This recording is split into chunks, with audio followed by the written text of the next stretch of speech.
What if you could access the kind of wellness treatments that were once reserved for billionaires? Things like elite protocols designed to transform how you live, work, and lead. Today, we're diving into exactly that with Steve Pinedo, CEO and founder of Phi Longevity, and Dr. Fred Grover, Phi Longevity's chief medical officer and a pioneering physician in integrative and regenerative medicine.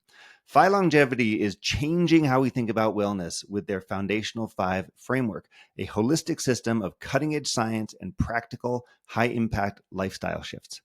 In today's episode, we talk about why entrepreneurs should be proactive about wellness and how investing in our health can drive performance, longevity, and success.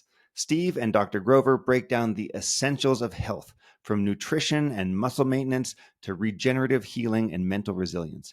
They even share insights on innovative anti-aging therapies and offer guidance on integrating mindfulness and restorative sleep into our routines. If you feel like you're burning the candle at both ends, or if you're wondering how to future-proof your health, you're really going to appreciate this episode. Thanks for listening to the Conscious Entrepreneur Podcast. All right. Hey, Steve, Fred, nice to see you both. Welcome to the Conscious Entrepreneur Podcast. It's so great to have you here. Great to be here. Thank you. Awesome. Thanks, Alex. I love it when I get to talk to two incredible people at the same time because we get a real great exchange of ideas. Steve, you are the CEO and founder of Phi Longevity. Dr. Fred Grover, you are the chief medical officer of that company. And today we're really going to be talking about the wellness part of being an entrepreneur. If you think about the many, many things that an entrepreneur does, the many hats that he or she wears, wellness and taking care of the physical vessel is, of course, one of those and very, very important. And I would love to just start out by understanding a little bit about what is this business, Phi Longevity? Why is it important? Why do we need to be doing this and thinking about this now in 2024? Yeah. So thanks, Alex. I'll take that one to start off with. So I think wellness is just critically important because medical science has delivered a number of great innovations that has allowed us to live longer and really long, potentially fulfilling lives. But because of a lot of our unhealthy lifestyles, we're living a lot of our end of our years in a very debilitated state. And the only way we can really counteract that is through proactive medicine and proactively taking care of ourselves. But doing so in our current establishment is extraordinarily difficult because this field is emerging, the awareness is moving really quickly, and it encompasses a number of different elements that are very hard to consume individually. I mean, you have to worry about diet, you need to worry about how you move and your muscle capacity. You need to think about your mind and body and how you sleep and how you drive mental well-being and fitness. You need to think about how you can help your body self-heal. And then there are all these really amazing aesthetic and innovative therapies that are literally happening every month. And how do you keep track of all this? And how do you think about how you consume this? So all these things are coming together in a really exciting fashion, but it's all coming at once and it's really difficult to consume for an individual. Yeah, and this is a really big deal because so often entrepreneurs will sacrifice their health, right? They'll stay up late, they'll burn the candle at both ends, they'll forget or stop to do exercise, they won't eat as healthily as they might wish to. Sometimes their social circles shrink as well, so we've got stress around that. Stress levels are high, cortisone levels are high, cortisol levels are high. All this stuff is happening, in the body of an entrepreneur. And I like the fact that we can sort of break this open a little bit and talk about it. So, Dr. Grover, tell us a little bit about how you came to be a part of this project and what your areas of expertise are. Yeah, thanks, Alex.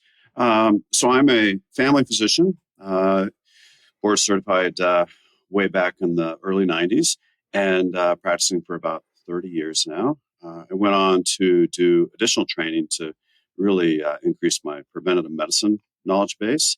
So I did regenerative anti-aging medicine fellowship, functional medicine, and integrative medicine, and blended all those together so that I can have a more proactive approach to wellness rather than a reactive approach to sick care. And of course, I still do sick care. I manage everything, from infections to lung issues, COPD, heart disease, etc.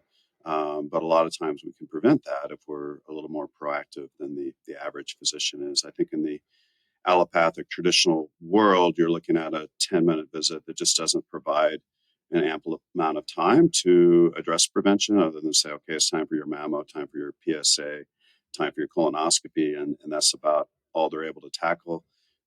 In my world, I'm looking at blood markers for cancer through the Galleri test. I'm looking at inflammatory markers. I'm looking at mitochondrial health. I'm looking at hormone balancing.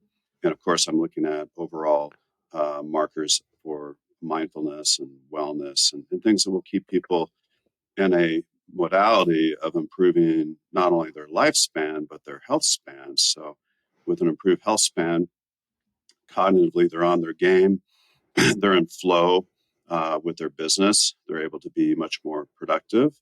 They're not suffering from burnout and depression and anxiety and divorces and issues with their staff. And as a result of that, they're able to maintain their leadership role, their creativity, their energy to manifest their dreams. And I think, sadly, I mean, when you look at so many CEOs these days, they're obese and looking like they're a heart attack waiting to happen.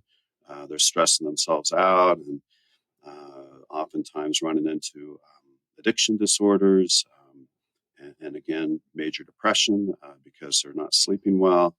And I think it's a no-brainer, honestly, that our focus should be on our health first and foremost, because we want to maintain profitability and growth in our company. If we don't have our health, it all goes down the hole, right? So yeah, It most certainly does, and the way that I think about this is, I think about it in terms of building capacity for ourselves as entrepreneurs and as individuals. And if we aren't healthy and vibrant, then we can't be creative and good salespeople and great recruiters and all the other things that we need to do while we're building our companies. And so it really does start with us. I understand that your approach begins with a very comprehensive biomarker testing, like you were just saying, Dr. Grover. So this is highly personalized medicine, very current in this part of the 21st century. So people are starting to become aware of the value of highly personalized testing. Tell us how that contrasts with traditional allopathic, sort of conventional healthcare. Well, for example, I go to the University of Colorado for my healthcare, not to be critical of them, but when I ask for a C-reactive protein and inflammatory marker, they roll their eyes and say, oh, we just don't believe in those, even though the research is out there fully supporting it. Same thing with other markers like vitamin D level. Advanced lipid markers like Lp(a) and ApoB are rarely considered. And if you ask for an advanced cancer screen like the Galleri, which is basically a liquid biopsy looking for 30 different cancers, they don't even know what it is.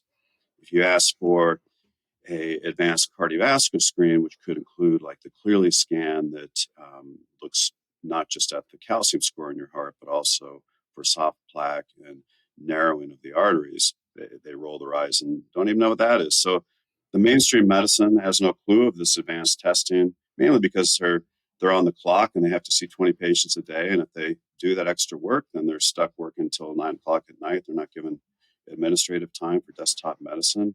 So it really takes a more comprehensive approach from groups like Phi Longevity to be able to look at those particular parameters and give the individual the time for that deeper dive rather than just doing a shallow look at. I love when I listen to a lot of health podcasts or, read books and stuff like that. So before I go to see my doctor, I always send her this like huge list of stuff. I want this test and this test and this thing and read this article and so on. And the good thing is, even if I only get maybe 10 or 20% of what I asked for, it's still more than I would have gotten if I just shown up for my normal, for my normal appointment. But I'm not at the level yet of personalized. The farthest I've gotten on personalized is doing like the food sensitive screenings, and I did Viome like 3 or 4 times to get a sense for like how things are, what I'm reacting to. inside. So what you're talking about is a very comprehensive look at this. And I also know, just to shift here a little bit, is we talk a lot about lifestyle changes in the program, right? So how do I show up differently? How do I behave differently? Curious, Steve, what are the highest impact wellness shifts that an entrepreneur can implement? Because we're inundated with advice, right? Everyone has a list of 150 things we're supposed to do every day before 7 a.m. But what are the things that actually matter here? Yeah, I think it's really important to, there are corollaries to how an entrepreneur manages their business and how an entrepreneur should think about managing their health. For your business, you've got a number of key performance indicators that you're completely aware of running your business. You know what cash on hand is. You know what your gross margins and net margins are. You understand inventory cycle. You understand customer acquisition costs. These are very important numbers for how you manage your business. As Dr. Grover alluded to, what are those numbers that you manage your health to? And what are those key performance indicators for your health, for cardiovascular health, for body composition? What is your percentage of muscle? What is your percentage of fat? How are they changing over time? So you have to sort of think about this more systematically about what those numbers are, and then work with the team to think about what are the modalities that you can employ and control to address those. And at Phi Longevity, we built a framework to sort of look at that, starting with diet, food and drink. How are you consuming nutrients? Our standard American diet is very poor in nutrient density. It's very rich in caloric density, but in many cases, we're very deficient on these core nutrients. And then you got to think about how you move your body, how you're building and maintaining muscle, et cetera. How are you measuring some of those indicators? Sleep, critically important. How do you affect your sleep? Dr. Grover talks about this in his book extensively, about how we can enhance our sleep hygiene and really take advantage of this. How do you think about regenerative self-healing? How do you help your body heal itself without an interventionist pharmaceutical treatment? And then how do you think about all these new modalities that are coming about, aesthetic therapies and these exciting drug and other therapy innovations that are happening, and make some sense of it? So I think you've got to step back and think about, take an inventory of how you are physically and understand what some of those key performance indicators you want to move, and then think about the interventions that can address those really. And what we've created that framework of those 5, but some derivative of those that are unique to you, where you can sort of manage those in a program to deliver results. Mm-hmm. And so this is what I believe you call the foundational 5, those elements that you were just talking about here before. Well, this is probably a good time for us to get into those. Nutrition is such a big topic. So we've all heard that the vegetables we're eating today are not our grandparents' vegetables, right? There's fewer vitamins and minerals in the soil, so we're ingesting lower quality foods as a result. We also know that we're totally awash in highly processed foods and all sorts of things that are made in labs. And at the same time, we're all time poor and running around from one thing to the next, and therefore have certain needs around efficiency and how quickly can I get this done. So let's talk about nutrition here for a second. What are the baselines that I need to be aware of for nutrition? What are the best ways for me to start thinking about this as a whole? Yeah, I think about that, and I'll let Dr. Grover talk about this. But conceptually, you've got your macronutrients, and you've got your micronutrients, and then you've got these phytonutrients. So your body needs a mix of these nutrients. You have to think about sort of how you get your body what it needs. Agree. And I mean, there's so many different ways you can go with nutrition in terms of laboratory testing that we offer, in terms of dietary recommendations. I think the majority of people will do really well with a balanced Mediterranean diet. And with the addition of some supplements like vitamin D and other supplements that can help with cellular senescence, like Visitin, things that may help with longevity, such as resveratrol, mitochondrial support with things like NMN or NAD. These are things that you can't find in foods, which we can, quote unquote, biohack ourselves to a higher level of wellness utilizing that. And then, of course, yeah, always going an organic route, looking for foods that are not going to be contaminated with heavy metals, being careful about your sushi that you eat, watching for certain vegetables that we either want to peel or wash, et cetera, because of potential pesticides and, just being smart in terms of our choices there. And I So it think, sounds like we are recommending some level of supplementation. So awareness that we may yeah, not be getting everything we need from food, and there might be some things that we need from in terms of those other chemicals. yeah. I mean, what's interesting is there's always been a major bashing of the simple multivitamin. And there's a recent trial that showed that the multivitamin actually reduces the risk of Alzheimer's significantly. And my guess is that is probably related to optimizing B12, which improves neurologic health, as well as mitochondrial health. But there could be some other elements in there that are depleted that may be contributing to it. And I think part of our B12 deficiency that we're seeing is due to the overprescribing of PPIs, things like Prilosec and Nexium, which blocks a lot of our B12 absorption. And a lot of docs are not telling people, hey, add in some B12, or let's at least check a level. And then you find this elderly man who's 70 who has like a non existent B12 level and he's developed early dementia as a Mm. result of a simple B deficiency. I mean, it's crazy. I got prescribed a PPI last year, probably because of stress induced from being an entrepreneur was causing all sorts of scarring inside my esophagus, and Mhm. so I've been taking that. And they did say to watch out for B12. Luckily, I did have my B12 tested; it was high actually before this. So my PCP said, "Hey, maybe don't take quite so much Yeah, B12." So now I might be in balance, but I am, aware of issues, especially if I'm going to have to take this for a long time, which I hope I don't. yeah. So Yeah. I think a low level B12 is good for anybody on a Hmm. PPI, and checking a level at least once a year to So make sure that. one of the big nutritional boogeymen is sugar, right? So simple carbohydrates, flours, grains, obviously white sugar, and any type of sweeteners. How have you seen that affect people's performance? How's it affected their performance? Um, I would say, well, the biggest issue is inflammation, and we can see that on blood markers in people that have eat a lot of high glycemic index type foods that are high in carbohydrate or simple sugars, like you're saying. Um, and then we see it particularly if they're doing a CGM monitor, continuous glucose monitor. We'll see the spikes that occur there, and that could be a real learning lesson for them to clean up their diet. But I mean, sadly, the most obvious thing again is the obesity epidemic, which is increasing our rates of heart disease, stroke, Alzheimer's. The list goes on and on. So that's what we really need to address in our country is eliminating processed foods or limiting them, and definitely coaching people on reducing sugar intake. And it's sad we don't have like the Surgeon General or any kind of public education going on around that. Maybe even put it on TikTok, right? It seems to be the platform everybody wants to use, which I Right. refuse to use, by the way. Wherever you can reach people, get it Well, out there. We need some public health yeah, I services. mean, these days everyone's talking about SAD, the standard American diet, as being essentially almost harmful to health. What are your thoughts on that, Steve?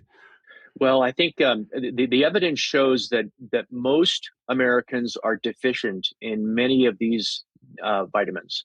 Most Americans are deficient in vitamin D, vitamin B, vitamin K, vitamin C, also deficient in magnesium and many of these micronutrients. And what's happening with the standard American diet is we're eating these highly processed foods, which are very calorically dense, but very nutritionally poor. So when we're filling our bodies with food, we're ingesting a tremendous amount of calories, but for those calories, we're getting very low nutrient density. So in a sense, we're over consuming, we're over nourishing from a caloric perspective, but in some cases, we're dramatically undernourishing from a nutrient perspective.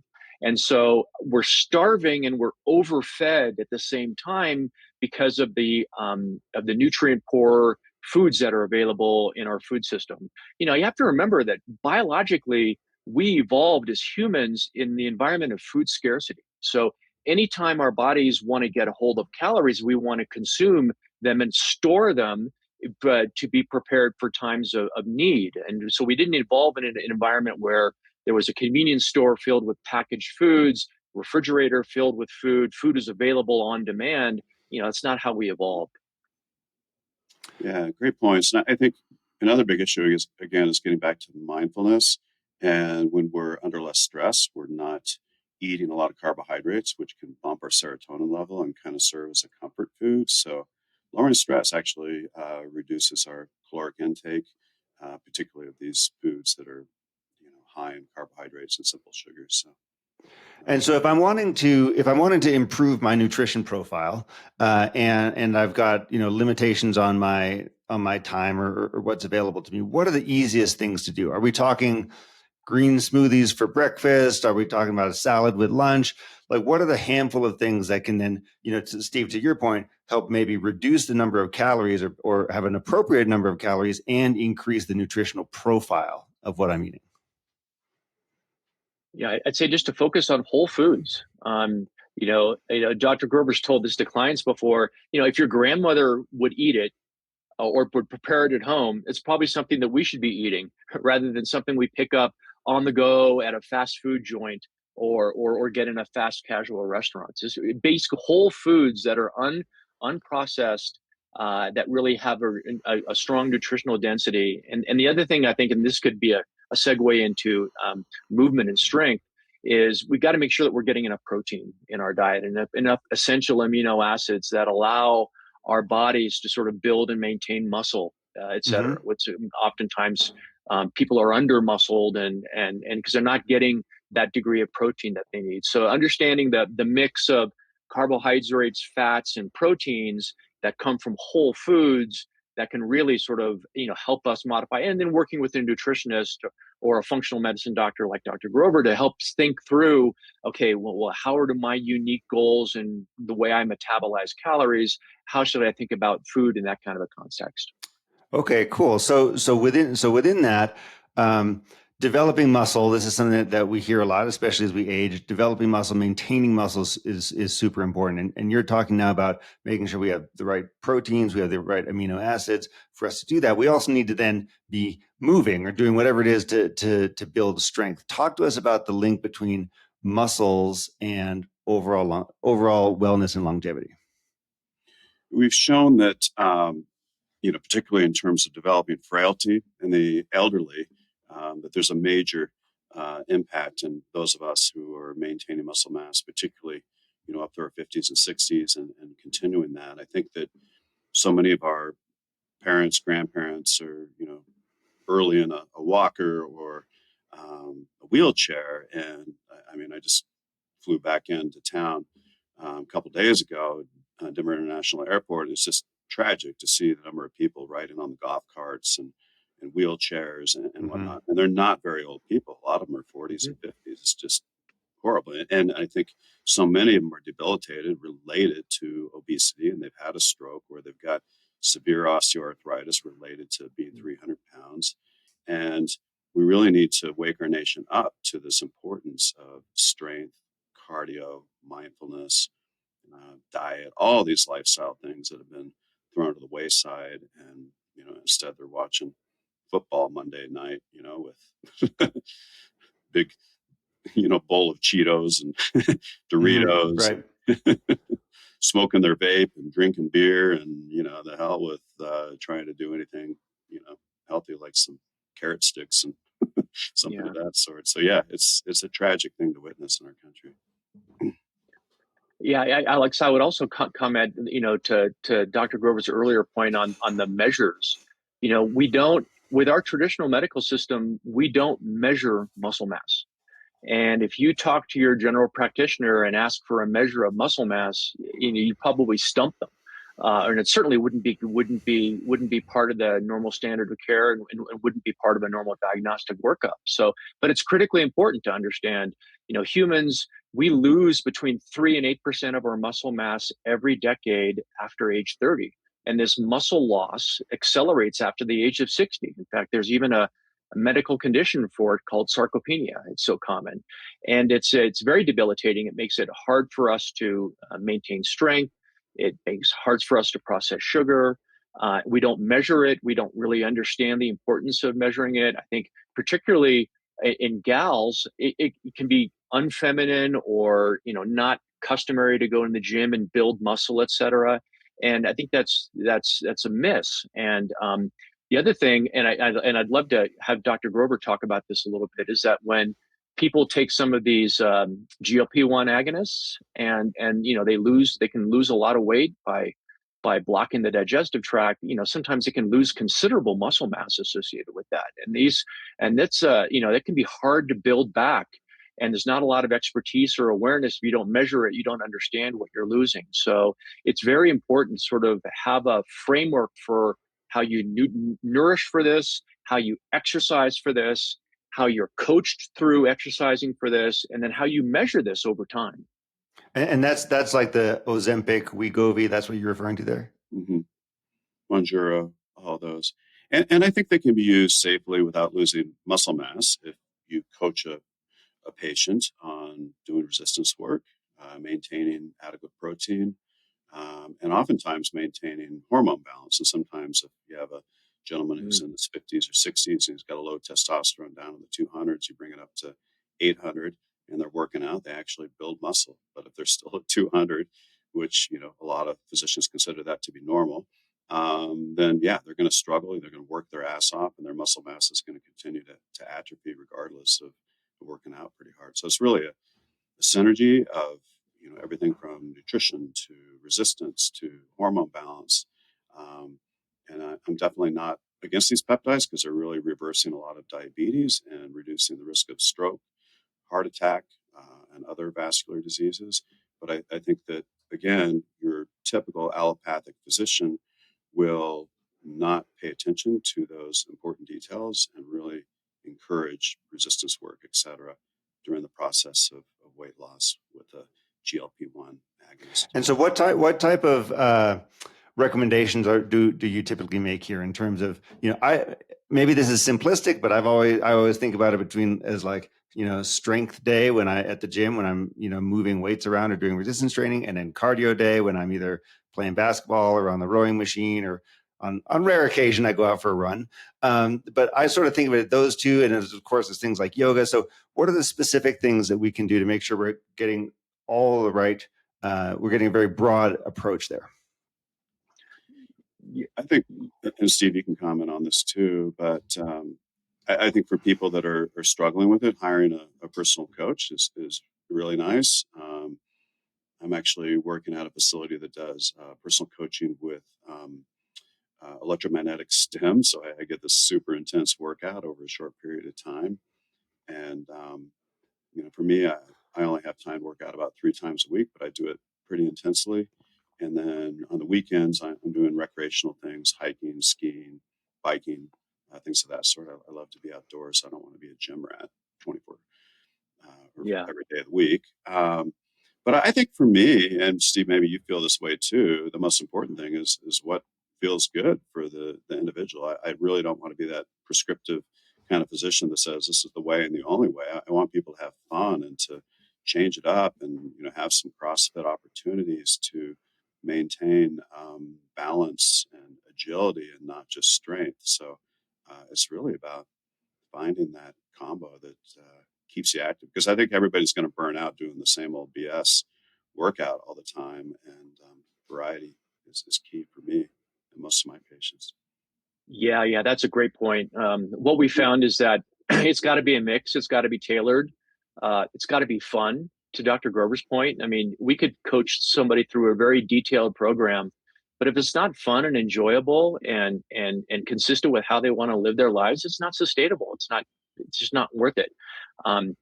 We have found though that from a strength and conditioning perspective, it really is helpful to have a coach. And it's actually helpful to look at this a little bit from a bodybuilder perspective, in the sense that we're all trying to be underwear models and Mr. Olympia, et cetera, but they've figured out some of the tricks and hacks for adding muscle mass. And they're fairly simple things, like making sure that you get enough protein before and immediately after a workout, making sure that you alternate muscle groups if you're going to focus on developing muscle.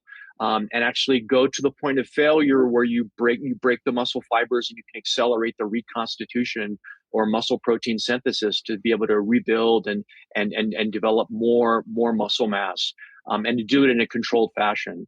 And then to Dr. Grover's point, you got to just be active, get out and move, be in nature, ground and walk barefoot on the turf. Enjoy nature, go for walks, and get some sun, go skiing, go hiking, do things that are fun and social, and that you can gravitate around these activities that are both good for you and good for the psyche, because you can do them with others and they're fun. Mm-hmm.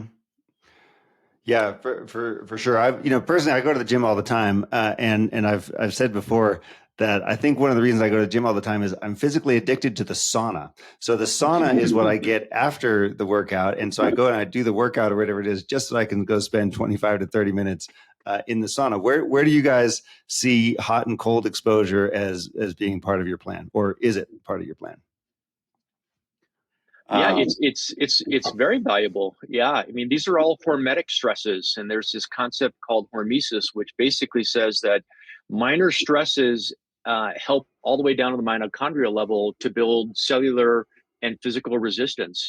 We were, again, back to the evolution point. We did not evolve in air conditioned, climate controlled, artificial light driven environments, and so when we can do these minor stresses such as heat stress in a sauna, cold stress in a cold plunge, exercise is a hormetic stress. We can give these minor stresses to our bodies. Conceptually, we build resilience as a result. Awesome. Let's shift now to the third part of your foundation, which is mindset and sleep.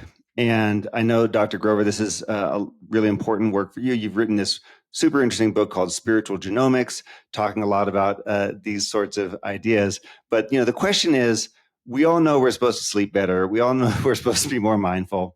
How do we do it? What are some tips here? How can we really start to incorporate this into our daily lives?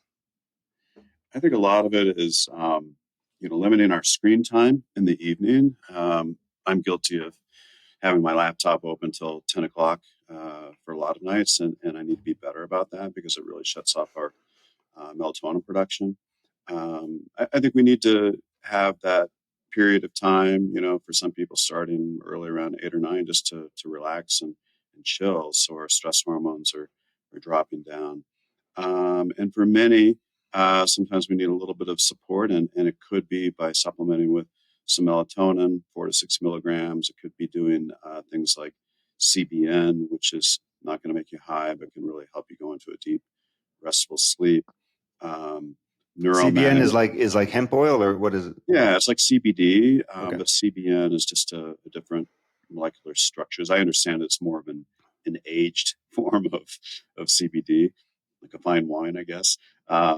And so I'll have some of my patients do gummies of CBN combined with a little melatonin and maybe a little magnesium if they suffer from insomnia, rather than doing a benzodiazepine, which can increase your risk of Alzheimer's and addiction, rather than doing a barbiturate, which would be things like Ambien or Lunesta, which make you stupid in the morning and sleepwalk down the block. Yeah, those things are just awful. Shit. Yeah, totally. Mm-hmm. Yeah. I mean, I'm okay with Ambien for a plane flight across the pond, right? But not as a daily kind of thing. So these natural things can be amazing.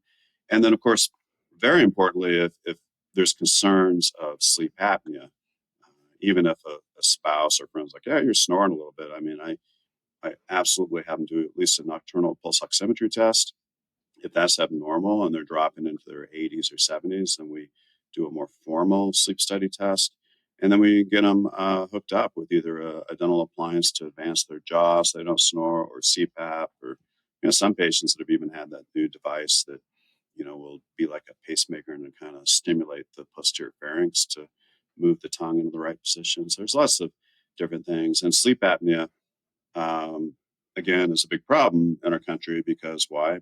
People are overweight and they've got a heavy neck, and sometimes it's a genetic thing, but I say 90% of the time it's they're fat. Mm-hmm. And weight loss can fix it. Playing the didgeridoo can fix it.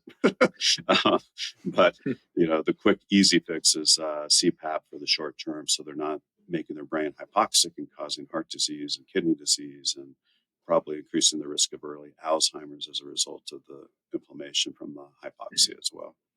And how does mindfulness play into this then, Steve?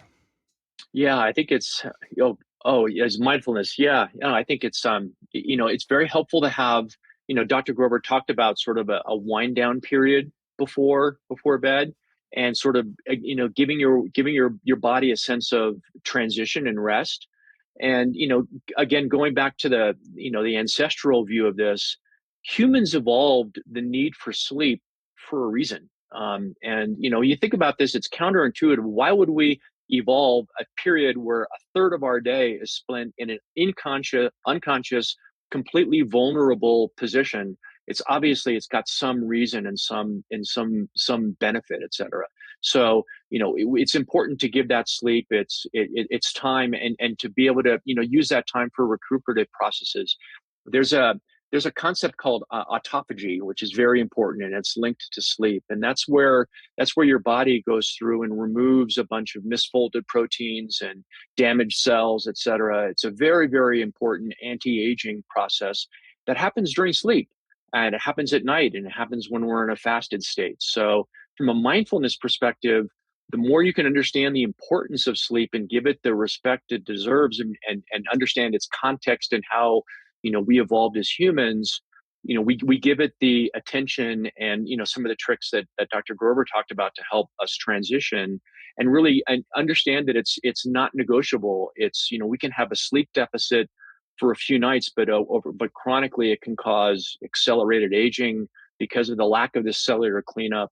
And it's waking up refreshed and invigorated for the next day is a really important part of being being efficient, and being a capable entrepreneur. Well, I wanted to mention there's an app you can get for your phone. It's called SnoreLab, and it's free for I think a month, and then like $10 to buy it. Super cheap. So for anybody who's living alone, or if they have a partner who sleeps really soundly and they can't appreciate their snoring, this will record your sleep, and will actually give you a number of 0 I think to 100, and you get over 50, and that means you're snoring like a wild man or wild woman, and that would be a trigger to bring it to your physician and say, hey, I'm snoring a lot. Can we do a sleep study just to see what's going on? Maybe they have, some other symptoms of daytime drowsiness, fatigue, mind, a little bit of brain fog, things of that sort, that they can do this survey and feed that to their physician so they can get a sleep study approved and running. Okay, so very important foundational thing is making sure we're getting our sleep in order. And I've heard it described as, people recommending become a professional sleeper, meaning like make this your thing. Like whatever you're doing during the day is all meant to hopefully improve the quality of your sleep. Let's move here to the fourth pillar, which is regenerative self-healing. So as far as I understand this is about having our body and ourselves do the healing work as opposed to surgery or pharmaceuticals or stuff like that. But let's go a little bit deeper into this concept of regenerative self-healing, and how can that make a difference for us? What does that look like day to day? Yeah, I would just to introduce the concept. I think we can break this up into a couple of elements. One is muscular, and sort of how do our joints age? How can we use things like stem cells and exosome and platelet-rich plasma therapy to really give our bodies the essential elements they need to recover? And then the other element is, how can we take through diet and mindfulness exercise, how can we, facilitate gut microbiome adaptation, and how can we, give our body the nutrients it needs to self heal rather than rely on a pharmaceutical. And so that's just conceptually how we think about this, how we can use natural means to help our body take care of itself before we feel the need, to intervene with a pharmaceutical. Yeah, that's well said. And I think, when you think about it, most of what we're doing is self-healing. A surgeon works on you and removes a cyst or something. We're healing up that epidermis and dermis on our own through the process of good nutrition, lower stress, and sometimes it can even be a mindful based process where you may say, okay, I'm sending some healing energy to my joint after I've had a knee replacement, and I want to visualize things ossifying around the joint replacement and the tissue healing. I think there could be a lot of kind of self-guided meditations that can help with the healing process. And we've even been able to show that qigong masters can even stop blood flowing out of a area they may have poked with a knife just by their mind body control. And I think it's absolutely the case for us, where we can direct our energy to heal things. And so much of it is a positive mindset. And I think in the allopathic world, when we're told, we have cancer and so many years to live, it sets that negative thought process rolling. And you have to kind of counter that and saying, okay, my intention is to to not see myself dead in 5 years, but actually to kick this out of my system. And I'm going to do it through modern chemotherapy, through acupuncture, through mindfulness and nutrition, rather than giving in to the statistics from the American Cancer Society or whoever has produced those. So, And a lot of this comes down to, do I have a sense of agency, right? Do I feel like I'm in control of my health outcomes? Do I feel like I'm in control of my body? And if I can regulate my own energy or intentions, or decide,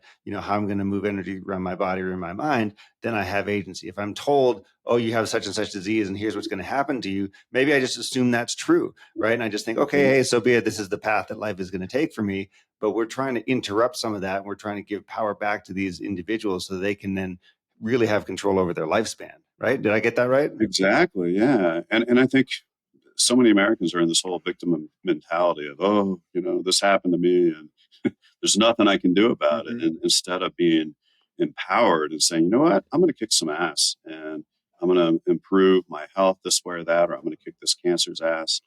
I think with that kind of a mindset, it can be done.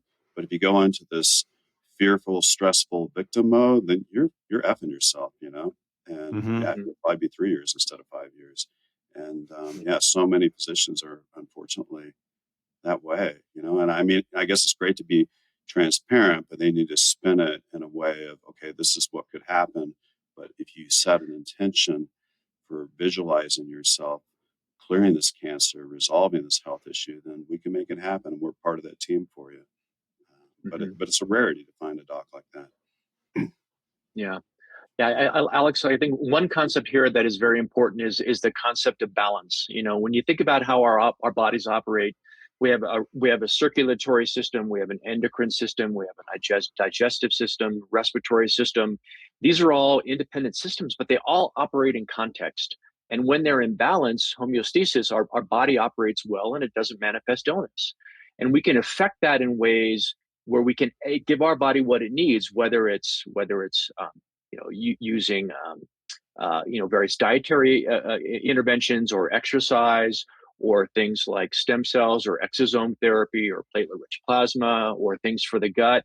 Those are all designed to put ourselves back into balance. Whereas, Dr. Grover's experience with the allopathic world is pharmaceuticals work much differently. They are designed to mostly take the body out of balance. And the bargain there is that this disbalance created by the pharmaceutical is worth the side effects. But then, it's really difficult for a layman to think through this. And that's why it's so critical to have a functional integrative medical doctor like Dr. Grover work with you to understand the pluses and minuses of all these interventive techniques, but to do so from a perspective of initially starting to work with diet and exercise and mindfulness practices to put the body in balance to start with. Mm-hmm. Yeah, absolutely. And I think the idea of balance is so important. We forget about it because we're just going after one specific intervention for one thing, and who knows what all the effects are in other parts of the system. Let's wrap up the foundational 5 that you talked about earlier. I believe the last one is aesthetic and leading edge therapies. Tell us what that's all about. Yeah, so there are a number of we all, our appearance is really important, and we want to look good, we want to feel good. So there are a number of options and things. And it's really helpful to have a guide to think through what we can do aesthetically, where the biggest bang for the buck is, what would really be, impactful for each individual, and we're all different. And then what's really exciting is the amazing set of innovative therapies that are on the horizon now. There are whole, Dr. Grover and I go to conferences that are just focused on anti-aging medicine and the innovations in nutritional supplements and hormone therapies and specific pharmaceuticals that are being used for different reasons that have anti-aging properties. All these therapies around, bizarre stuff like a blood transferesis, where you actually recycle your blood and remove impurities, and some of these regenerative therapies that are coming available. It's really exciting. So and it's moving very, very quickly. So I'll turn it over to Dr. Grover to talk about this, because he's got so much experience in this pace. But just from a layman's perspective, it's really exciting to, hey, keep our bodies moving, because what's happening in the innovation space is just amazing. Yeah. So yeah, I think, in terms of medications such as rapamycin, which affects the mTOR pathway and helps clear zombie cells or senescent cells, that's a great example of what we can deploy. And so I'm not against the rational use of medications, particularly for longevity and anti-aging purposes, and reducing inflammation, improving cholesterol levels, things of that sort. But I think it always needs to be coupled with lifestyle, dietary mindfulness, etc. And also, setting those intentions again for being well on the level of, directing your energy towards healing something, or directing your energy towards, okay, I want to be stronger and more agile. I want to have greater mental agility and better creativity. You can do these things. And then there's also plant medicines that are out there. A lot of my patients are microdosing with psilocybin, for example. I almost get a patient every day asking about that. And I'm totally open to discussing it. I just want them to stay within the legal realms of what's allowable in the state of Colorado or wherever they're from. And I think there's major opportunities there, both for spiritual growth as well as for stimulation of things like brain-derived neurotrophic factor, also stimulation of basically neuroplasticity, which can help with allowing our brain to be more creative and innovative. So for entrepreneurs, I think it's reasonable to consider psychedelics for the application of improving brain health and creativity there. For sure. But it's not for everybody, right? And then, I think that in certain cases, we'll find that certain nutraceuticals like NAD, intravenous, can be very helpful for mitochondrial health to the brain and the body. Glutathione can be helpful to put out the fire. If somebody recently had a COVID infection, for example, we can do IV glutathione and cool them off, so we reduce that risk of long COVID, which most docs don't even know about the application of glutathione following COVID, and the use of NAD following COVID because of the mitochondrial dysfunction that occurs with it. So there's so many missed opportunities that are out there that could be deployed. Another example is somebody's had a TBI. They're out biking on the path here in Denver, and they whack their head, dodging a squirrel. They've got a helmet on, but they've still had a significant TBI. TBI, traumatic brain injury? Traumatic brain injury, yeah, concussion. And most neurologists are just going to say, okay, go home and rest, right? But I mean, there's so much more we can do, like photodynamic therapy, where we're doing near-infrared light therapy across the brain with a little halo of lights that will improve blood flow. High doses of omega-3, again, glutathione, all those things can help regenerate and reduce neural inflammation so that people have a complete recovery instead of doing basically nothing. There's so much advancement in this area, and the way that it manifests for me with my friends is, most of my friends, we're all in our late 40s, and we all think, oh, if only we can just make sure that we're living another 10 years, then that's going to add 20 years to our life. And if we can make it 20 more years, it's probably going to add 50 years to our life because of the advancements that are out there. And there's so much great stuff that's happening. Now, the Phi Longevity protocol, if you will, even up on the website, it says something like, hey, get the treatment that only billionaires can afford. And it's true that we all see examples of just like mega wealthy people tapping into all these types of protocols and systems. How are you making this more accessible? How does this become something that is now something that more people can take advantage of? Yeah, I think what we've done is we've really approached this from a consumer perspective. My background is enterprise technology, customer acquisition at Oracle and Amazon Web Services. So everything was built around sort of taking the model and taking what you're delivering and wrap it around a customer need and a customer pain point. And in medicine, how medicine has developed over the last 100 years is it's completely flipped around, where we have to go see the doctor. The doctor sees 25 patients a day. We get very limited time. We're shuttled from person to person, et cetera. And it's hard to get that kind of a treatment. And so when we looked at forming Phi Longevity, we said, okay, how do we do this? How do we tackle this with a complete fresh perspective, understanding all the complexity and all the opportunity and the critical nature of proactive health? So we built and designed a program where we invert it, where we take the expertise and we wrap it around the customer rather than forcing the customer or patient to go self-assemble this on their own. So we've assembled a medical team led by Dr. Grover with medical doctors, naturopathic physicians, strength and conditioning coaches, mind-body experts, dietitians, who work together to provide a comprehensive recommended 90-day program for individual clients that encompasses all of these 5 elements. So in a sense, you're getting a customized plan delivered by a comprehensive cross-functional team that is holistic across all these vectors of intervention that are all relevant to your health. And so we're taking, and that's what the billionaires do. The billionaires do not intervene with our traditional medical system. They make the medical system work for them.